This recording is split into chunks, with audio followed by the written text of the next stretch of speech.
Yan po, no? First application po namin sa patining po sa produktong King Umibet. Ayan. Ayan po yung King Umibet, no?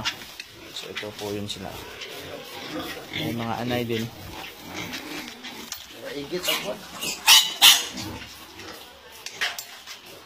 Sir, anong tawag sa mga ganyan siniparit na po sa ano sa inahin?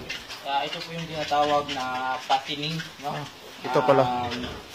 Based sa testimonies na gumagamit sila ng King Umibet, no, sa patining nila in just 2 months lang.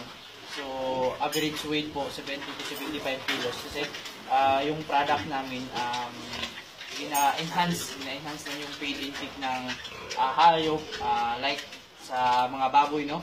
So, ang kagandahan nito is 100% siya organic and then sodium humate salt siya, no, or sodium base. And then napakataas po yung humic acid content niya na siya po yung mag-a-address sa need ng nutrients and minerals sa ating mga hayop. Ayan. Kung nakikita po ninyo, Sir, no, iniinom nila yung ano, no, King Umibet. Dito sa kabila, ubos na po. grabe. Dahil malakas sila uminom ng King Umibet. So, yan po yung kinatawag na patining. Ito din. Ito. So, nandito kami ngayon sa farm ni...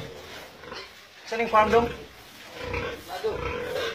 Dito kami sa piggeryaan ni Mr. Tiplado.